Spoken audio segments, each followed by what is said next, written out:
Welcome to the fascinating world of the Grand Prix de Trois-Rivières, affectionately known as the Little Monaco. This is a short replay of ASN Canada FIA Players and GM Motorsport Series 1990. This week, the Players Limited GM Motorsport Series drivers are east of Montreal on the streets of Trois-Rivières. They must now shift their mindset from the smooth speed of the oval to the quick technical turns and concrete walls of the street course. Concentration is critical here. There's no room in the drivers' heads for thoughts of retaliation. Or is there?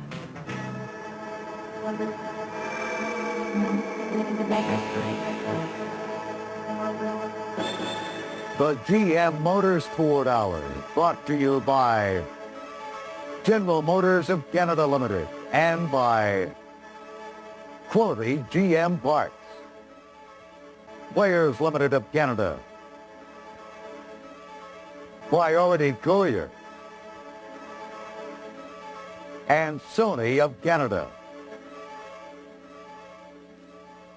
Welcome to a damp Grand Prix de Trois-Rivières in Quebec for the ninth round of the Players Limited GM Motorsport Series. Hello, I'm Jim Paulson. This is an intimidating course with a concrete and tire walls. The first corner is a 90-degree turn. Under these conditions, that could be extremely interesting. Let's go to the pits and our co-host of the show, Paul Chater. Thank you, Jim. We've just learned that the race has been officially declared wet, meaning the drivers now have enough time to change onto their wet weather tires. If they choose, they can stay on their dry tires, and that's a big question because although it's raining lightly right now, we're not sure whether it's going to last or not. And if the drivers do change to wet tires, they can't come into the pits during the middle of the race to change to dries without losing a lot of time. All weekend, the weather has been clear. Both the practice sessions and the qualifying have been held in the dry. If it continues to rain, the drivers will experience an entirely different racetrack. I prefer a dry track because I just find that you can be more aggressive and it's more fun to drive in the dry, but I don't have any trouble with the rain either. Well, I enjoy racing in the rain. We've never been on this track in the rain, so it would be very, very interesting to see what happens. It's going to be really interesting here if it's raining simply because of the amount of concrete around here. It's very unforgiving. You have to worry about sliding a little bit too much, and since we're playing very, very close to the walls here, we could have a lot of body damage because of the slippery conditions. I'm hoping for it, to be honest with you. I tend to be more competitive relative to the other competitors when it's raining than when it isn't. It's not going to rain. It's not going to last. That's my strategy. Well, you get the impression Kenny Wilden isn't too thrilled with racing in the rain. Paul, what is happening down there? Jim, a quick update here in the pits. There was a mad flurry during the rain to switch over to rain tires. Now it's dried up a little bit. It's still officially a wet race, but every car on the grid has switched back to their dry weather tires. The start could be pretty interesting. So, while the drivers get suited up and ready to pull out onto the track, let's take a look at the starting grid. 18 identically prepared Camaros and Firebirds will take to the track today. Starting at the back of row 9, Toronto's John Grossman. And beside him, hometown boy, Richard Waugh. We'll see if he has an advantage here at home. John Kyle Jr. starts in row 8 in his 1991 Camaro. Next to him, New Liskeard, Ontario's Paul Lawler driving Camaro number 57. Another local hero, Renault Hamlin's Firebird outside row 7. Beside the number 6 Camaro driven by Larry Caruso. Jeff Lapsovich is on row 6. He's from Ancaster, Ontario. Starts beside the number 7 Camaro of Chris Davies. Chris leading the rookie standings right now. Second in the rookie standings, Joe Lapsovich Jr., who starts just ahead on row 5, and beside him is Doug Beatty Jr. trying to lock up 6th spot for the shootout this year. Row 4 has 2 contenders for the 6th overall spot. Peter Cohen of Montreal and Pickering, Ontario's Terry Betts. Terry's the teammate of this week's Sunoco Gold Fast qualifier, Rob Fellows, who currently holds 3rd place in the championship points, needs good results from the remaining 2 races. Tom Cunningham of Sunoco presenting Rob with his 2nd award in as many races. John Catman Jr. starts next to Fellows in row 3. John had bad luck in the first half of the season, but he's come on strong now in the last half. Last year's Rookie of the Year and one of this year's major championship contenders, Kenny Wilden, will start on row 2 next to his arch rival and on-track sparring partner, Richard Spenard. They've spent most races door handle to door handle. This week they start side by side. Outside in the front row, David Empringham. He's only 3 points behind series leader Spenard. A win here would put him solidly ahead of his teammate. And on the pole, last year's shootout winner, Robin Buck. He's had problems this year. He's currently 5th overall. The cars are rolling off of their pace lap, and we'll be right back with the start of the Players Limited GM Motorsport Series race from the streets of Trois-Rivières.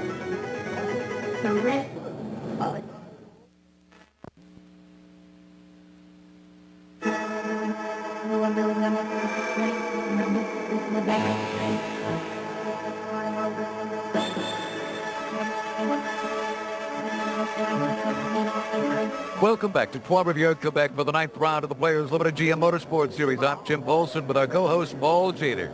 Yeah, we're waiting for the green flag to start. Will be interesting. Remember, all the cars are on dry tires, but it's started to rain again.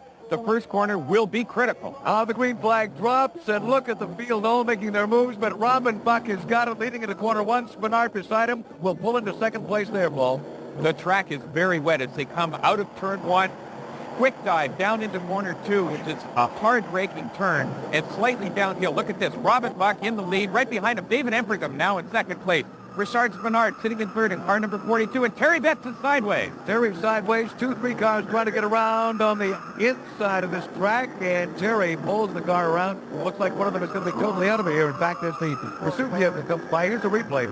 Let's have a look. There's Betts. He may have been forced in car number 3. You see now, he's managed to collect Lapsovich. Lapsovich throws Caruso into the wall. Poor Paul Lawler, number 57, got the worst of that deal. Boy, I'll tell you, he brings it in badly damaged on the left-hand side, and without even completing a lap, Lawler's out of it, and Robin Buck is in the lead. You can see the wipers are on. The track isn't soaked yet, but it's pretty slippery. Robin Buck, number 34, out front. Behind him, David Empringham in car number 45. His teammate and boss, Richard Spenard, sitting in third spot. There's Kenny Wilden in fourth, and John Cadman in fifth place. And surprisingly, all the way back is Rob Fellows in sixth. But the top 6 cars are pulling away. You know, it's interesting with Kenny Wilden doing as well as he is now. Let's look toward the rear from Robin Buck's car. Look at this. Door handling teammates are having a go at each other there. Teammates literally exchanging some paint, and Richard Spenard's not giving up. There's John Camaro Jr., number 71. He's right up on Kenny Wilden in the tie car, number 17. Robin Buck, 34, in the lead, and they come down to complete the first lap. So the Firebird is out in front of the Camaros at this stage. There's Empringham with Spenard. Number 42 comes by. Again, the head-on shot of Robin Buck leading this field, and it would appear the spray is getting a little stronger. I think a little more rain falling here, Paul.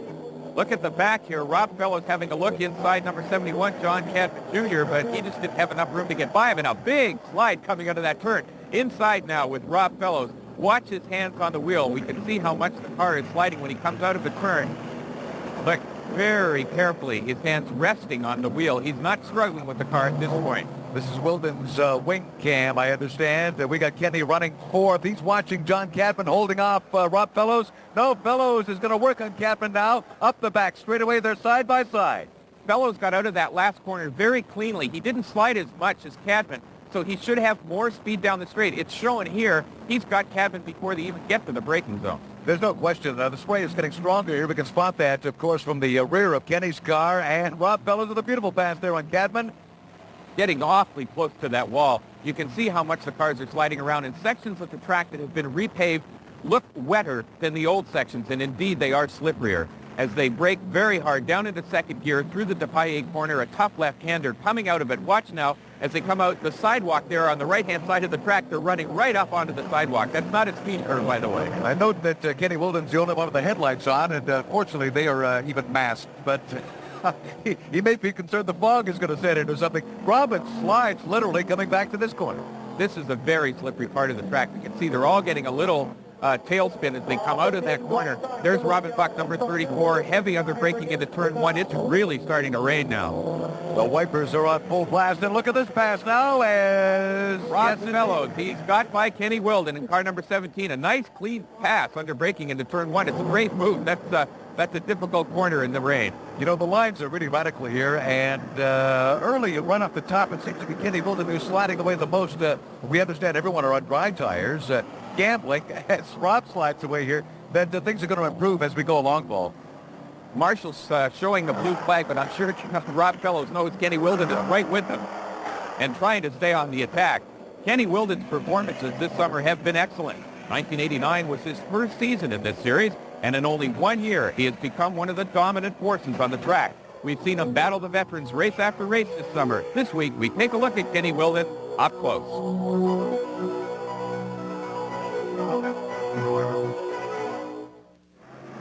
26-year-old Burlington, Ontario native Kenny Wilden, driving a number 17 1991 Camaro, enters his second year of competition in the Players Limited GM Motorsport Series. It takes a lot of money to run these cars and to run competitively, and Clyde, last year saw how I ran Rookie of the Year, and we ran in one race for them at the shootout last year and did very well, second place. So they decided to back us, and that definitely helped because last year, you're running on a very tight budget. At times you got to back off and not maybe go at it as hard as you'd like to go. So this year, I have no worries about that because Ty's behind me 100%, and we're going to go for it. In addition to the 89 rookie honors, Kenny finished an impressive second place in the East-West shootout and received a $10,000 purse. But what does it take to win like Wilden? You need to have a good school. You've got to have a lot of time on the track, and then take a few years and get some practice, and then move into the series. And that's what it takes. It's a lot of hard work and a lot of good mental preparation. Kenny Wilden. With consistent performance and the now recognizable aggressive racing form of Kenny Wilden, keep your eyes on that electric orange number 17 Camaro as Kenny Wilden rides his racing tide to victory in 1990.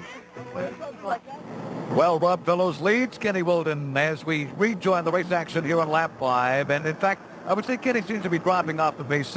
Not a great runner in the rain here, Paul. Well, he hasn't had much experience in the rain, and this is the first rain race of 1990. There's our leader, Robin Buck, in the red car, number 34. And Robin's starting to pull out. The field stretching out a bit as the rain gets heavier. We can see how bad the spray is behind these cars. There's Robin Buck, really close to that wall. We were just timing it. The gap from first to fifth place is only about 6 seconds at this point, despite the wet conditions. But the leaders are stretching it out a little bit now, Paul. There's Robin Buck. Look at that car slide under braking. Oh, big slide. He's got the wheels locked up. There goes David Empringham on the inside, number 45. Empringham took advantage of that big mistake from Robin Buck to take over the lead. Richard Spenard back in third in the other Motomaster car. That's Rob Fellows running in fourth. Oh, look at this now. Will Robin Buck try to fight back? Empringham is by him strongly, and no, in fact, pulls away by about a car length or two. Oh, big slide now out of him as he comes back to what at this point appears to be about the slipperyest part of the course, Paul. Yeah, Kenny Wilden, car number 17 there, the sidecar, big slide. Look at John Catton Jr. over the speed curve. He almost collects the orange pylon into the edge of the track.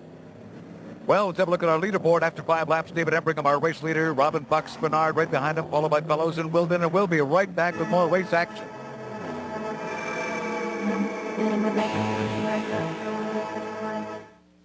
Back to 8 damp. Trois-Rivières, go back. The rain really coming down now, making this ninth round for the Players Limited GM Motorsport Series a very slippery race. They're working lap 6. And the leader is number 45, David Empringham. Number 34, Robin Buck, is pushing him very hard on the fastest portion of the course. They're on the Boulevard du Carmel right now, heading into a very tough left-hander, heavy under braking. You can see Robin Buck trying to out-brake Empringham on this wet track through the left-hander and out onto the Rue de Colon.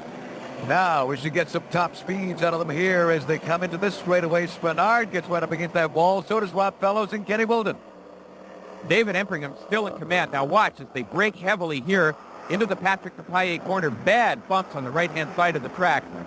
Slide all the way through, up onto the sidewalk, heading into the Ryan corner, named after the late, great Peter Ryan. Look at Spenard. It's about the one area of the track, I think, Paul, where you can really allow that much runoff time, and they're all using it early in the race. Bernard had his wheels on dirt that time, though. Look at this. Robin Buck is pulled right up tight behind Empringham. Big slide out of both of them. Well, Robin maintains control. They come down the front straight one more time to the start-finish line. Those windshield wipers are hard at work, and Empringham continues to lead back into corner 1. Along the Avenue Gilles Villeneuve through turn 1. Slide close to the wall. Robin Buck is using all the road here. Corner 2. Down a slight hill, and they're heading towards the Duplessis gate. Psychologically, this is a very challenging part of the course. That gate makes the track look much narrower than it really is. Out of the arch, and they head back onto the boulevard briskly up to this little sharp left-hand corner, and Robin Buck is not letting Empringham get away. Flat out, working up through the gears. Robin Buck now on the Boulevard du Carmel. He's going to try it again. He moves to the inside, under braking. Empringham sliding the car around a little, locked his wheels up, and Robin Buck's got the lead. Well, that time it was Empringham who hydroplaned just a touch on the application of brakes at the corner. Now can David hold on to Buck on this straightaway? Robin Buck really seems to have this track mastered in the rain. Watch him as he tries to stay off the bump a little bit. Whoa, he didn't that time. His right rear wheel bouncing up and down, and that's got to cause some control problems. We can see Empringham using all the road. There goes Spenard again. One wheel in the dirt, followed by Rob Fellows back in fourth place. Look at Robin Buck misses his braking, slides off into the runoff area. He has slipped back into fourth spot here, but does get out ahead of Kenny Wilden. that quickly. He lost 3 places. It shows you how competitive this series is. There's the leader, David Empringham. Richard Spenard taking a little shorter line through the corner. Then Rob Fellows, then Robin Buck. And a big cheer, deservedly so, for the Motomaster team. There's Richard Waugh, the number 23 Firebird, in trouble, spinning out in corner 5. Richard is one of 2 drivers from Trois-Rivières. His teammate, Renaud Damlen, in the number 13 Firebird, also calls this historic city home. Today we'll look at Trois-Rivières, home to the oldest street course in North America. Trois-Rivières is located where the St. Lawrence and St. Maurice rivers meet. With a population of more than 50,000 people, it is a fascinating mix of old and new. It is home to the only Westminster-style church in North America, dating back to 1858. A popular tourist area, the city contains many parks, museums, and concert halls, which are witness to the rich culture and pride in the French roots of Quebec. The racetrack surrounds the Trois-Rivières Fairgrounds. This street course was the first of its kind in North America and saw a young Gilles Villeneuve race Formula Atlantic. It's a very difficult and technical track, like most street courses. David Empringham took us for an instructional tour around the track. We have a camera pointed at its feet to look at the heel and toe technique used here by the drivers. Coming down the front straightaway, we're up to 4th gear, fairly long straightaway, which has a fairly tight corner in corner 1 where we're downshifting 1 gear to 3rd gear. Through corner 1 we stay in 3rd gear, also through corner 2 where we come up to a very tight left-hander where there's a big archway where we have to have a quick braking zone down to 2nd gear, and then we're through the arches and up the back straightaway.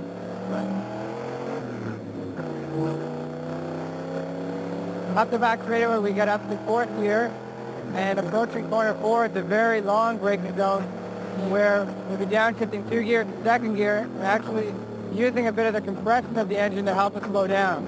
It's the place where the brakes get extremely hot, and it's very important to try and preserve your brakes there and not overheat them. We go along another fairly long straightaway where we'll be up to 4th gear again.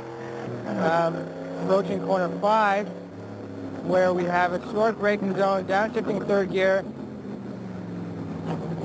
and come along a very short straightaway before this hairpin, which is corner 6. It's a very tight corner where we're downshifting to 2nd gear from 3rd. Come through the hairpin, quickly upshift to 3rd gear for a split second, and then back down to 2nd again for another tight corner, which brings us onto the front straightaway. I definitely think the way to win this race will be to conserve my brakes and yet be aggressive in the corners. As you can see, this is hardly a casual Sunday drive around historic Trois-Rivières.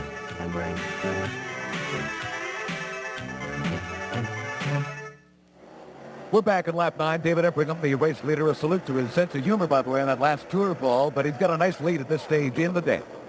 And his teammate, Richard Spenard, is back in 2nd place and falling further behind, which is a surprise. Empringham well in command. And Rob Fellows just passed by Robin Buck, number 34. Now looking out the back of Buck's car as Rob Fellows prepares to punch back. Well, Robin may have made a little error earlier, but now he is truly putting back. Didn't take too long to recatch Rob Fellows, and now, of course, he's after the Motomaster team one more time. The sole Firebird amongst all those Camaros, Robin Buck back into 3rd place in the Pringles car, number 34. Trailing Richard Spenard in the Motomaster car, there's Rob Fellows in car number 2, sitting in 4th spot. Okay, let's have a look at the face cam here. Watch Rob Fellows at work in the office, and he really seems totally at ease here. Well, the technique to use in the rain is to be really light with the car on all the controls. You see, he's not ramming the gear lever. He's hanging very lightly onto the steering wheel down Avenue Gilles Villeneuve here, going into turn 1, downshifting twice. Very calm with his driving. Yeah, the fact is he's hard at work on Robin Buck directly in front of him, but there he goes a little sideways. Does not lose a spot, though. Here's the leaderboard after 9 laps. David Empringham, the race leader, then Spenard, Buck, Fellows, and Wilden will be right back with more race action. We're back at Trois-Rivières with Ron Fellows, watching his brother Rob in this round of the Players Limited GM Motorsport Series. Ron, the reigning champion. I'm Jim Paulson with Paul Chater, watching our race leaders get up on the curbing again, Paul. Working lap 10 of 25 laps. It's our first rain race in 1990, and it's proving to be pretty interesting. Kenny Wilden, who has been so strong this summer, is falling off the pace, and Robin Bach, who's been having trouble lately in the dry, has been very strong here. He's running in third behind number 42, Richard Spenard, and number 45, David Empringham, down the Villeneuve straight. I would think Spenard is about to make his move here, and his teammate, in fact, he does on the outside of the track. He has got a good line and is going to fool Empringham diving into corner 1. He's got him. Well, the chief instructor of the Spenard David Racing School has just taken on his employee and won that one. Look at this. Rob Fellows continues to slide through that turn. He's sitting in 4th place. There's our new leader, Richard Spenard, number 42. Empringham behind him. Robin Bach hanging on to 3rd. And Rob Fellows seems to have fallen off the pace a bit in 4th. So we have a new race leader in Richard Spenard, who won this event last year when these cars finally returned to this street course. And look at car 11, Doug Beatty, just ahead of John Cadman. These two are also battling each other in the point. There are only 6 spots open for the shootout race. The top 5 positions are pretty well locked up. But there are 3 or 4 guys who have a chance at 6th. Terry Betts and Peter Cohen have an outside chance. Beatty currently has the position, but with luck, Cadman could catch him. I think I have to finish, definitely have to finish in the top 3 today in the last race of Motorsport. I have to qualify also in the top 3 of Motorsport. And I think guys like Doug Beatty, who would be my major competition for that 6th spot, would have to make a big mistake in the next 2 races. John Cadman Jr., he's one you got to watch out. Coming off a big win at Toronto, I was happy for him, but then again, I have to be concerned at the same time. And at this time, John Cadman Jr. makes the move on the inside and blows Doug Beatty Jr. away. Number 71 is by 11 and up into 6th place. Back with the leader. Look at this. Robin Bach having a run at David Empringham for 2nd place. Off the Villeneuve straight, he outbreaks him, and he's got him. Robin Bach in 2nd place, a slide close to the wall. Empringham's going to fight back, though. Boy, they're back and forth here, all depending on that line. Track is not drying out at all at this stage. In fact, the rain continues, but Robin Bach now pretty assured of holding on to this spot. Now we have to watch and see if Buck can close those 3-4 car lengths up to the leader, to Richard Spenard in car number 42, as they come up onto some slower traffic. Here's the race for 10th place overall. We're looking at Terry Betts here in number 3. The man just ahead of him is, in fact, Joe Lapsevich Jr. in number 33, and they've got their own little war a little further back, and Betts has got the headlamps on. Terry Betts went from 7th to 14th place when he spun on lap 1. Joe Lapsevich is currently 2nd in the rookie standings. Down the Boulevard de Carmel, inside with Terry Betts now in car number 3. Watch as they brake. Look at this. Lapsevich gets the car pretty squirrely under braking. Car number 33. Out on the Rue de Colonne now. 2 very different lines coming out of this corner. Terry Betts used the whole road. Lapsevich chose to stay closer to the inside. That should affect their top speed down the straight here as they head into the Paillet corner. We can see Betts downshifting. He looks into the corner. Very gentle left-hand turn. Terry Betts hard at work, and he is working on Joe Lapsevich here, the number 33 Tim Horton entry, and in fact is right up on his bumper now, makes a move, and goes by as Joe bobbles it on the outside of it. There's his dad, Joe Lapsevich Sr., standing there talking on the mic. I wonder what he's saying to his son right now. Let's get back with our race leaders. That race leader, in fact, is John Spenard, Robin Bach, then David Empringham, and Rob Fellows comes by. Rob Fellows has closed the gap. It's now a 4-car race for the lead. There's Robin Bach, 34. David Empringham at 45. Out onto the Rue de Colonne. Rob Fellows in 4th spot in car number 2, and they've really closed up a lot, and they're coming up onto some slower traffic. Now, this could be a factor as well, isn't it, Dan, when it comes to some of these slower cars on the course? Are they going to be a factor? We're looking at Sean Grossman, for example, who's at least trying to stay out of the line of these race leaders' ball. Boy, he is watching his mirrors. That's a very courteous move. He's moved right to the inside. He's still got his brakes on and lets everybody through. Look at David Empringham right up close to the wall. Now we should see how this affects the speed down the straight. Empringham gets a little slide out of Fellows, but it looks like he's got a higher speed down the straight.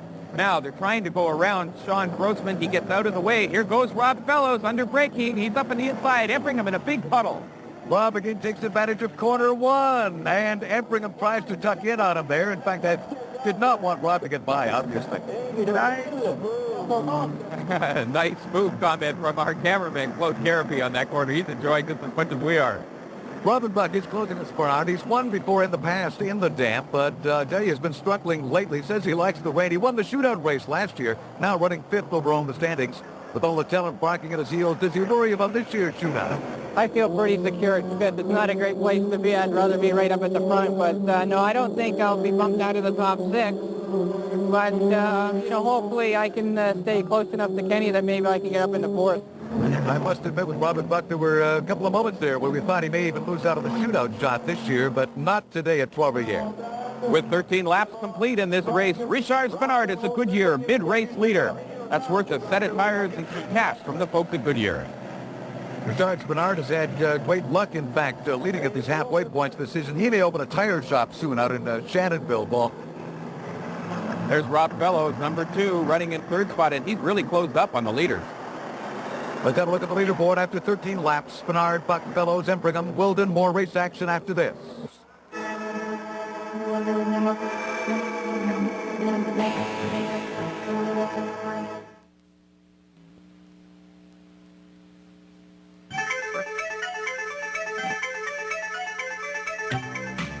The Players Limited Grand Prix de Trois-Rivières is North America's oldest street race. What year was it founded? A, 1976, B, 1970, or C, 1967? The first Trois-Rivières Grand Prix was a race for open-class production cars. It was won by Jacques Duval in 1967. If one race at Trois-Rivières is considered a classic, it would be the 1976 Formula Atlantic event. The entry list included James Hunt, Bobby Rahal, Danny Sullivan, Alan Jones, Vittorio Brambilla, and Gilles Villeneuve. Who won? By beating 3 Grand Prix stars and 2 future winners of the Indy 500, Gilles Villeneuve captured the attention of the European Formula One team. Within a year, Villeneuve was driving for Ferrari.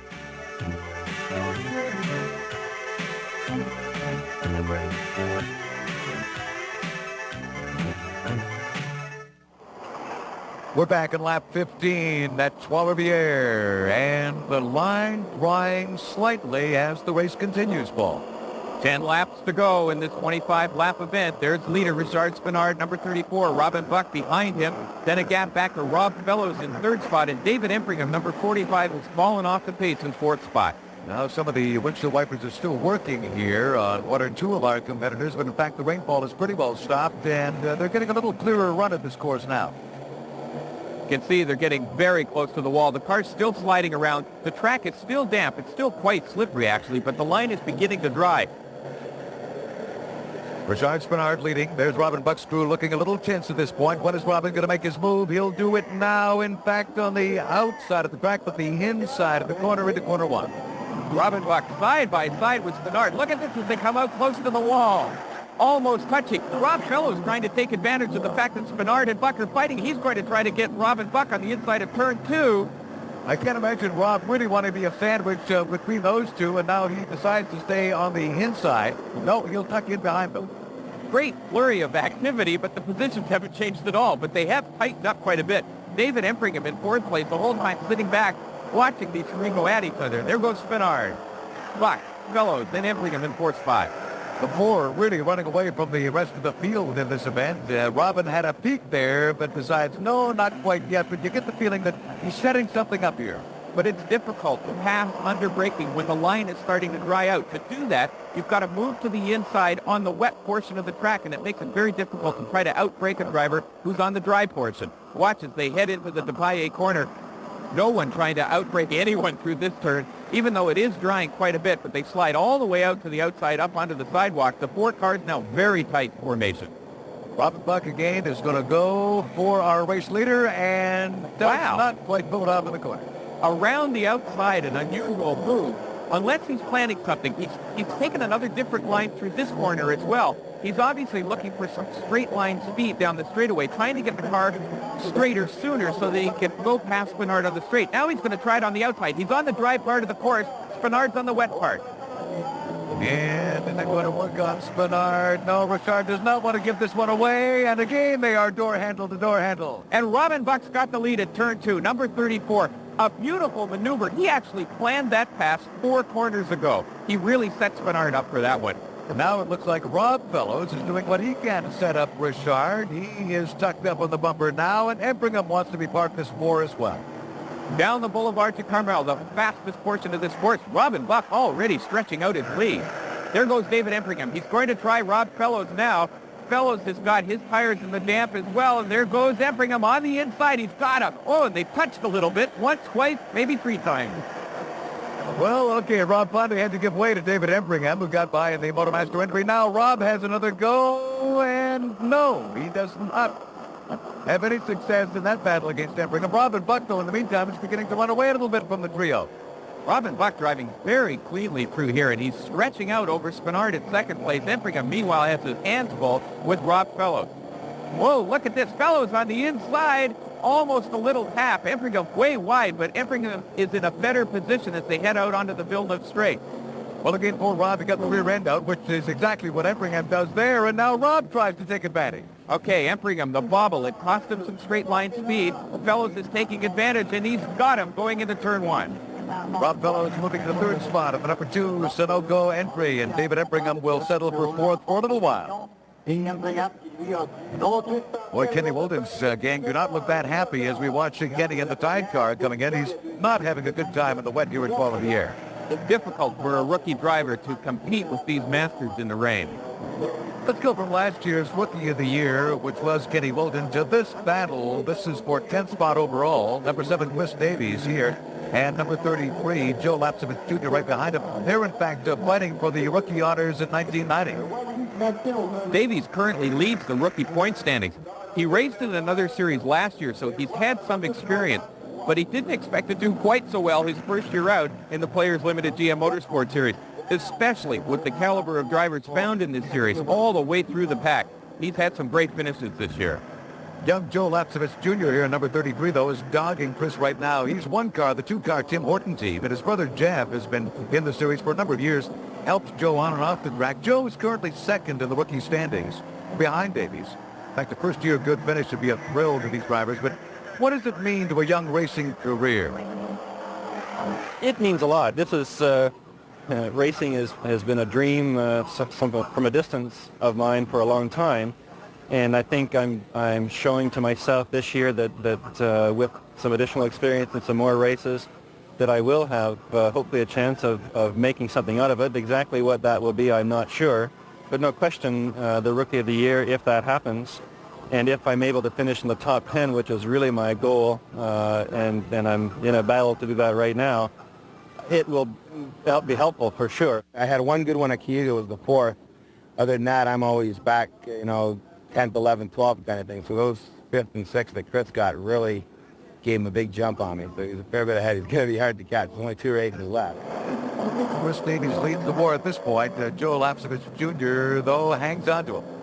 And he's not giving up at all. Look at the damage to the side of Chris Davies' car. It's been a tough race.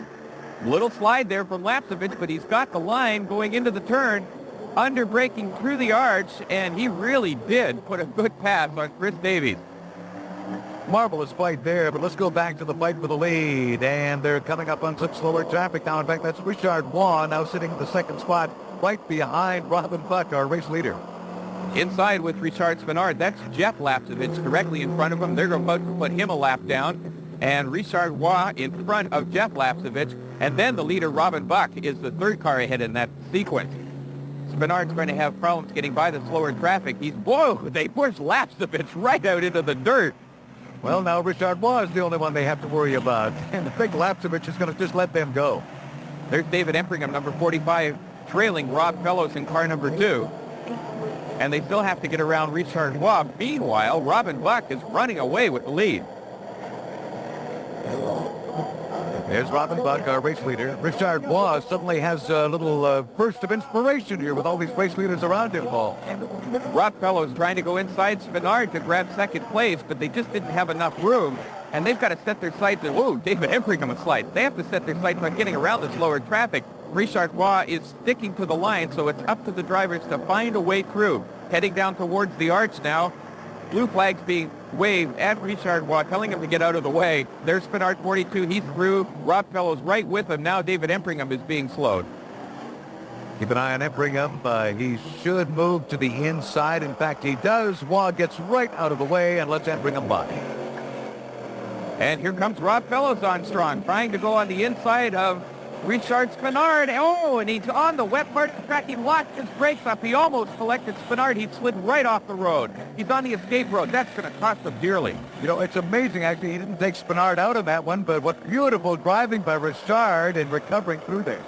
Richard was just flat lucky, I think, that he didn't get collected.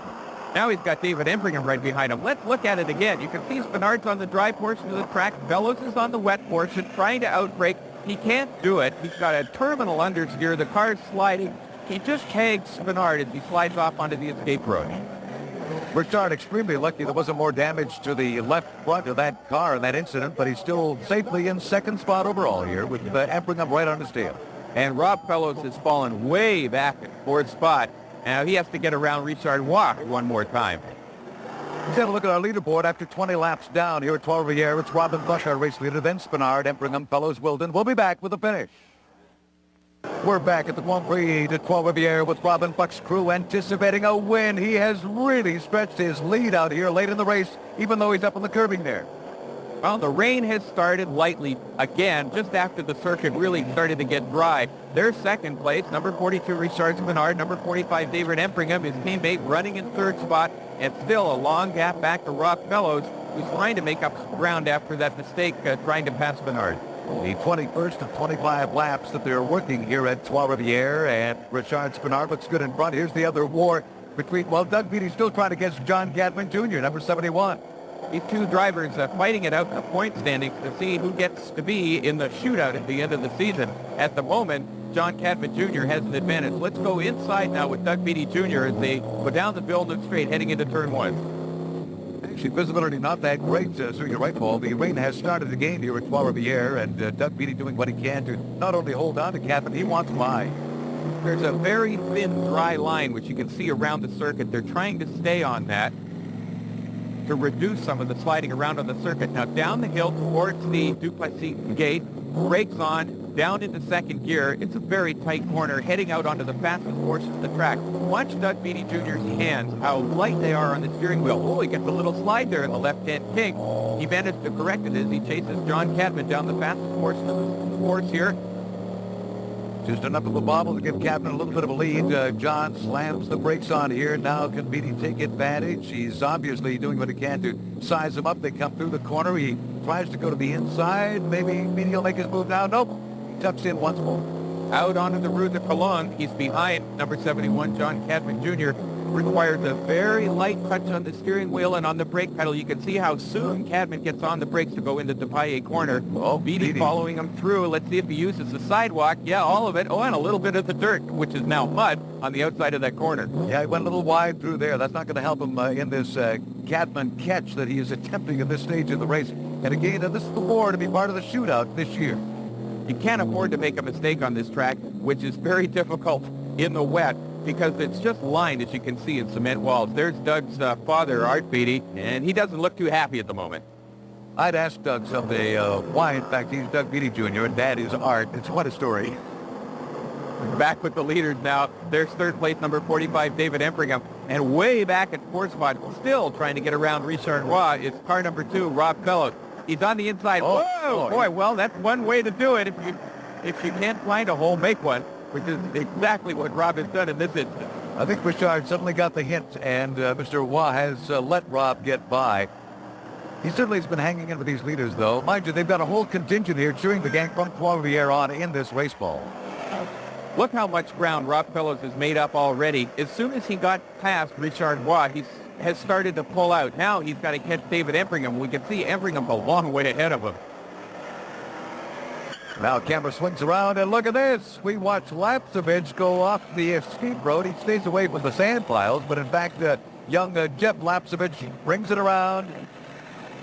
He's running well back at the fuel ball, so it's going to be a bit of a struggle for him to even finish well today. Well, he lost a spot. He's now back in the 14th. There's our leader, number 34, Robin Buck. the two Motomaster cars, Richard Spenard and David Empringham. Slower lap car, number 90, John Kyle Jr., and then back to number 2, Rob Fellows, who is gaining rapidly. Look at that big slide. Whoa. Oh, that must have caused a couple of missed heartbeats. He just caught the car before it hit the wall. Look at how much he's sawing away on the wheel here, trying to hang on to it. He is really working hard. He's determined to catch David Empringham. It's worth getting back in the car with Rob at this stage. And now he seems to have settled down one more time. But boy, there was a brief moment of panic there, or concern, I guess. He's through turn 1 very cleanly. Look at this. He's not sliding at all. He's got control of the car. He realizes that to catch Empringham, he's got to be very smooth in these remaining laps. Rob Fellows needs a good finish here at Trois-Rivières to finish well in this season of racing. So the number 2 Sunoco entry steadies out. Gets a little more serious now with the race speeding of edging up with these race leaders. And here is our leader, Robin Buck. And it's raining lightly again.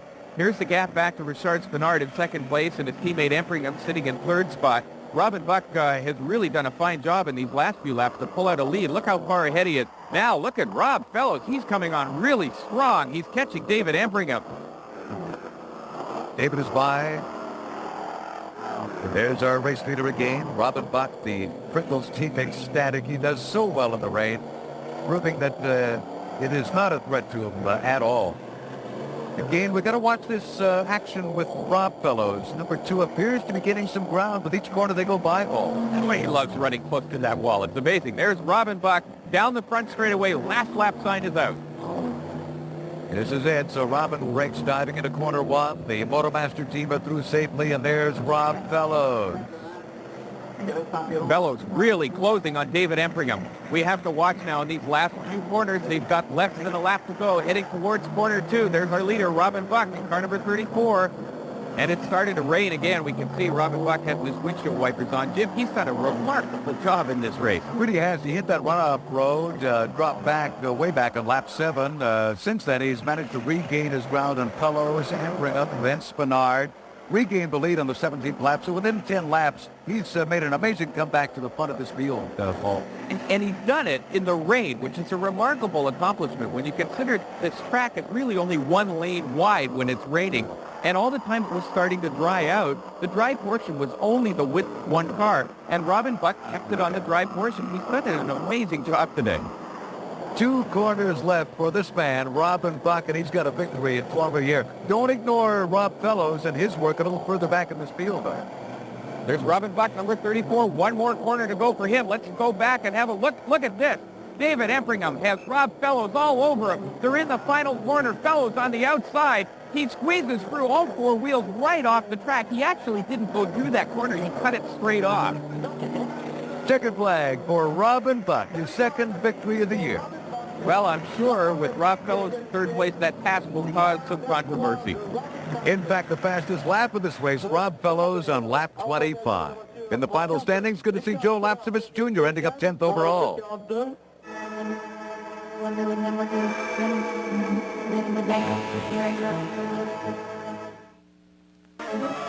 We're back with a replay of Robin Buck's crew giving him the big Pringle wave at the end of the race, and Paul is with the winner. What made the difference? You started to pull out from them the last 10 laps?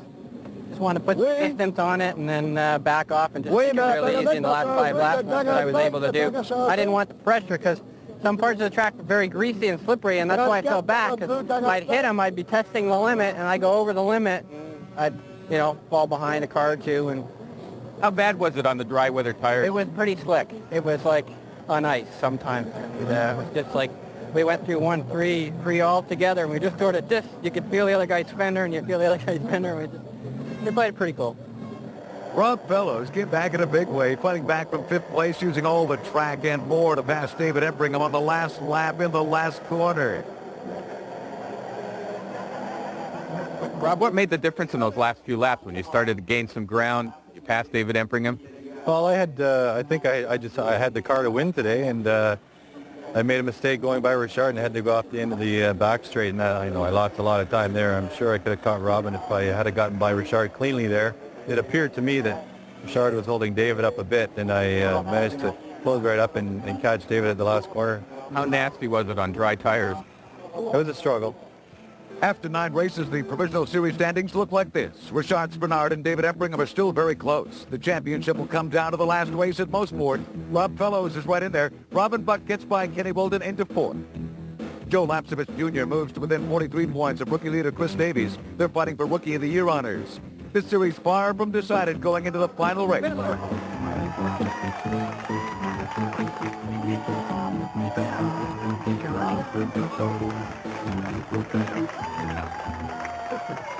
Well, a bit of a runaway toward the end for Robin Buck in the wet at Trois-Rivières. He had to fight for it, though, and it was great to see Rob Fellows fighting in those last few laps to gain 3rd place. The weather was not as much of a factor as we thought it would be since they all started on dry tires, but the track was very slippery, and it did play a major role. A number of things boiled down to that final event at Motorsport, including our Rookie of the Year honors and the fight for that 6th spot in the shootout this year, Paul. It'll be great. You bet, and we'll be there.